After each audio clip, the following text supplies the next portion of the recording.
Finovate showcases cutting-edge banking and financial technology through a global conference series featuring short-form demos and thought leadership. Now, the conversation continues on the Finovate podcast.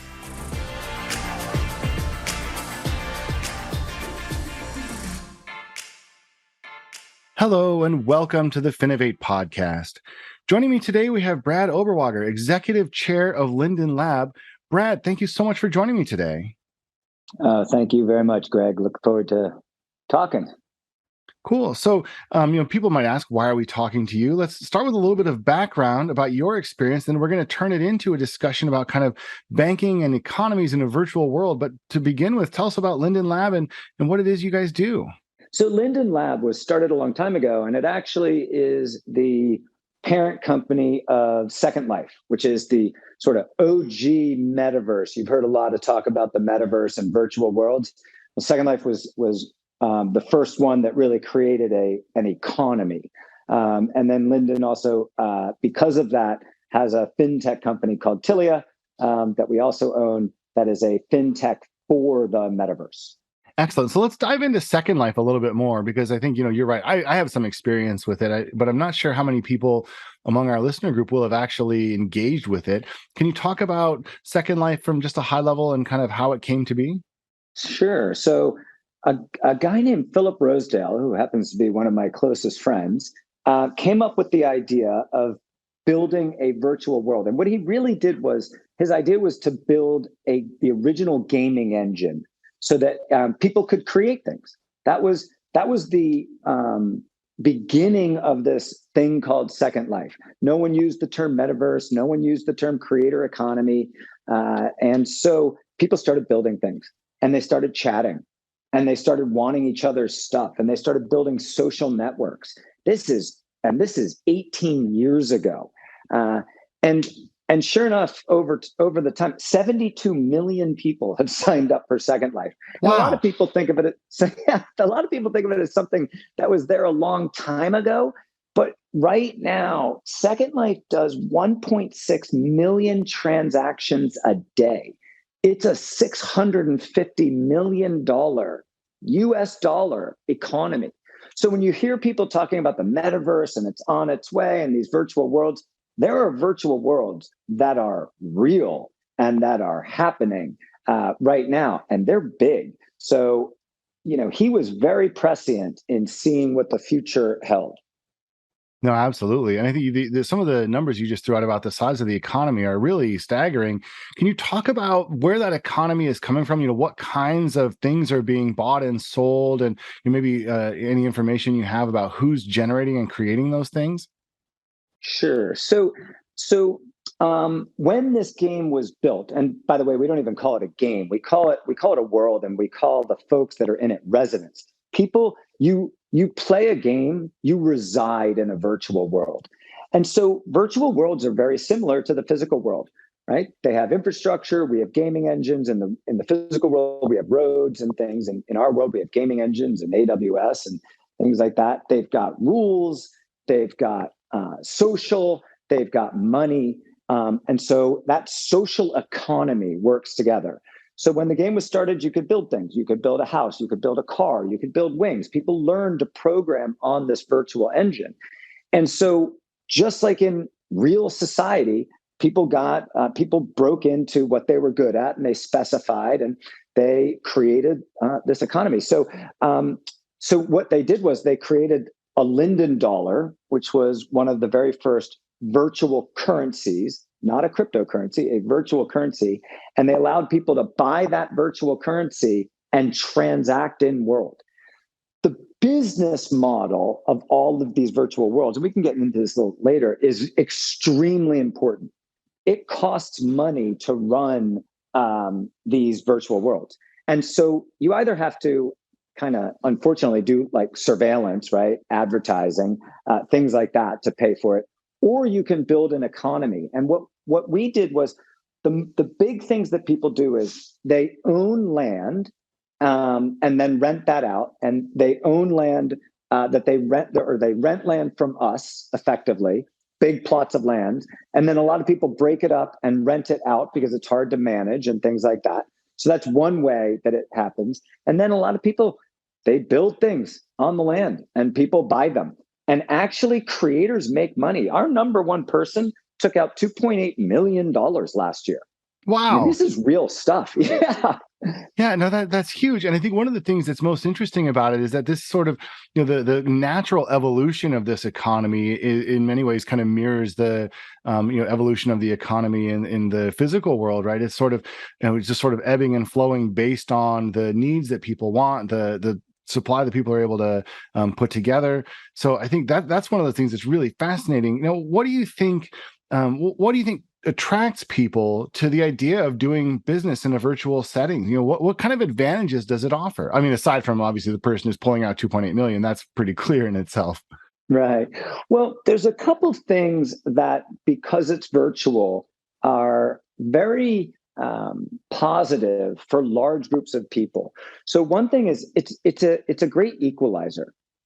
When you're selling something in a virtual world, your virtual reputation is incredibly important. But what's not important is the color of your skin, the education, your religious identity. No, a lot of those things, where you live, a lot of those things in the physical world matter and make the sort of rules of the game unequal. Whereas in our world, for example, 80% of the folks making money in Second Life are women. 50% live outside the United States. So that's one aspect. And the other aspect is the cost of doing business in virtual worlds is very, very low. Scale is important to build the game, or the world, but scale is not important to reside in it or to be a member of this social economy. And so if you create a better pair of eyes, you can sell them, and your fixed cost is extremely low, and your virtual cost or your variable cost is zero. And so it's very attractive to entrepreneurs, to folks that live all over the world in different socioeconomic societies. It's a very attractive place to do business. And then on the customer side, it's less expensive to have a very high quality of life. A virtual beer does not cost anywhere close to the cost of a physical beer. And so you can go to a nightclub, or you can go to church, or you can get married, and everything that you do is much less expensive. And therefore, quality of life is much higher. Yeah, I think there's a lot to kind of unpack there, but I want to kind of zero in on the other side of the coin, which is, what are some of the challenges that you have to be aware of, particularly kind of in your position where you're sort of overseeing this economy, trying to keep it functioning, trying to keep it fair? What are some of the potential pitfalls that you have to be aware of? Well, one of the things, so we have to be very cognizant of our residents and the quality of their life. And I mentioned business model, and business model is challenging because it does cost money to run a virtual world, but how you charge money and how you make money is tricky. And so what we've done is we have this sort of land model, and we have, we do have some premium services, but you've got to be very aware of your business model. The biggest problem is when you think of these virtual societies, virtual worlds, they mimic the real world. You have this infrastructure, you have this social, and you have money. And money is another thing that you've got to be very careful about. If you use, for example, crypto or fiat, that's a very expensive way to do business. As you move to using virtual currencies, which are, in my opinion, the only way to do it, you also can get caught up in regulation. So it's really tricky how to run the economic part of a virtual world, but it's equally important to the social aspect and the quality of that world. I want to zero in on something really quickly because you kind of drew a line between virtual currency and cryptocurrency. Can you explain the difference, at least how you see those two being different entities? Well, so the best way to cut it in half is cryptocurrencies, by definition, sit on a blockchain. And because of that, they are impossible to control by definition, and they can trade anywhere with no relative value to a virtual good, for example. So if I were to create a world and that world economy was based on a cryptocurrency, that cryptocurrency could trade on Coinbase, for example, in a way that had nothing to do with the virtual world, which creates, and that creates two challenges. The first challenge is the easy one to think about, which is if you're running a cryptocurrency, it costs money. I mean, gas is a thing. And in the virtual world, the vast majority of transactions are under $1. And so fiat doesn't work because it's very hard to do that. And crypto doesn't work because, like I said, we do 1.6 million transactions a day, let alone how complicated and energy intensive that is. You can't do that in crypto. The other problem is because it doesn't really match what's going on, because it can be speculative. If you're a seller and I'm a buyer of virtual wings and the cost of crypto is fluctuating and it's been going up 5% a day for the past 2 weeks, I don't want to spend it. And if it's going down 5% a day for the past 2 weeks, you don't want to accept it. And so the relationship between what actually goes on in the economy and the value of the currency is broken down. That said, you need to have the virtual aspect of currency. You cannot do it with fiat because of that same original problem, which is it's too expensive. When we move money, we can move 1/250th of a dollar profitably. That cannot be done on crypto. It cannot be done on fiat. It has to be done virtually. Just like when you're playing any game and there's the virtual gold in the game, or you have tokens when you've got a downloaded app. That's the same thing. That's the way these economies have to work. Unfortunately, that brings up a third challenge, which is regulation. If you move money in a virtual world, the government, the state governments, the state regulators look at that in the exact same way they would look at if you were moving real money, because you are. If you can put money into a game, move it to someone else, and they can take it out and put it into a bank account, you've moved money. And the government wants to pay attention to that. So when you do it virtually, if it's a true economy and people can make real money, then you're regulated. Most people don't know that. They figure it out later. Fortunately for them and for us, there is a turnkey solution, which is we built this company just for Second Life, this company called Tilia. We built it just for Second Life, and now it runs all these other virtual worlds because we actually got talked to by a state and they said, we're moving money. And we went, wow.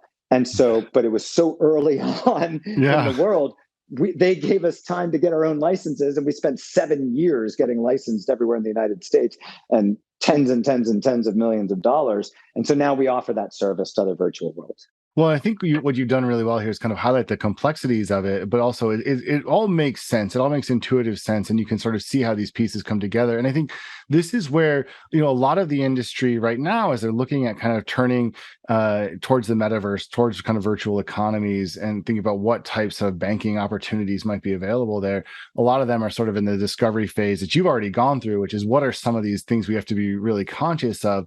Certainly, kind of from the bank side, the regulatory side of it should be a little bit easier than somebody who has no experience whatsoever in that arena. But I want to kind of turn the conversation now towards sort of the banks, the more traditional financial services companies who are now looking at virtual worlds and thinking to themselves, is this something that we need to be turning our attention towards? Do we need to be engaging with this? What opportunities do you think exist for those kind of traditional financial service providers within a virtual world like Second Life? Well, I'll kind of break it into a few buckets. But first of all, I would say that they should recognize the enormous advantage that they have. Don't think that just because this is in the virtual world and that it's so different and new that you can't participate. It's real. And you have licenses and you have systems in place and you've been moving money for years and years and years. So there is that. Of course, the flip side of that is, but this is so different. The key difference being that the worlds run on microtransactions that no one has even thought of before. No one has thought of microtransactions for commerce in the percent of a penny. So that's going to be the big thing. The opportunity is tremendous. Look, Second Life, Nobody on the, like, very few of the listeners here have even heard of Second Life. And as I mentioned, it's a $650 million economy. If there's a virtual world that you haven't heard of that's doing, almost $750 million in activity a year, this whole metaverse thing is real. At the same time, we do 1.6 million transactions a day. So when you do the math, you can figure out the vast majority of our transactions are quite small. That's going to be the challenge. But the virtual worlds and the physical world match up. I mentioned earlier, they both have infrastructure, they both have the social, and they both have money. Like when you think of how the future looks, and we think of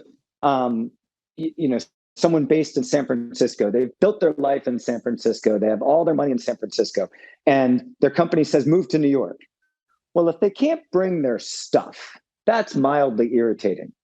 If you can't move your money, you're not going to move to New York. So The concept of these virtual worlds is going to be the same thing. It's the same problems. You need accounts. You need trust. You need real technology behind it. And a lot of these financial institutions have more than they think, but they also have challenges more than they think. Yeah, and I think understanding the advantages that banks have is one of the things that can be really difficult for banks when they're looking into the tech arena and think to themselves, how can we make the most of this? And to your point, I think there are a lot of places where they have some really substantial advantages. So we have time probably for one more question here. What advice do you have for our listeners who are trying to get the most out of those opportunities? I mean, certainly there is an opportunity there. I think it's difficult potentially to go out and really grab it to the extent that you might really need to. But what advice do you have for people who are kind of itching to get out there and give it a try themselves? My advice would be play to your strengths and partner like crazy. So the strengths of these large financial institutions, or even the fast-moving ones, are that they are financial institutions. That is a big deal. We love, in the world of VC and everything, we love to ignore the power of the incumbent. But when it comes to financial transactions, it is a thing. At the same time, the challenges are real. And so the advice would be to constantly be looking for the right partners to break into some of these areas, which are also fintech companies, and to have an incredible, healthy respect for the size of transactions. That is the defining difference between the real world or the physical world and the virtual world. The size of the transactions are minuscule. And that is an incredibly important component of winning the finance part of the metaverse. No, that's excellent. And we'll have to leave it there. But I think certainly there's a lot of interesting pieces to take away. For anybody listening, go try it out, get into Second Life a little bit, play around with it. See, I've certainly spent some time in that world earlier on in my life, and I enjoyed it very much. And I would encourage anybody who hasn't, go give it a try. But even more so, think about the pieces that you can potentially take into your own business, because there are some opportunities there. Brad, thank you so much for taking the time to chat us through. This has been super fun. Thank you, Greg. It was a great pleasure. Talk soon. The Finovate podcast is produced by Informa Connect in association with Provoke.fm Media. Check out Finovate.com for information on Finovate's upcoming shows and to learn how you can get involved. The discount code Finovate Podcast will save you 20% on tickets to all of our events. And you can email us at info@finovate.com for information on sponsoring, speaking, or demoing. Thanks for listening.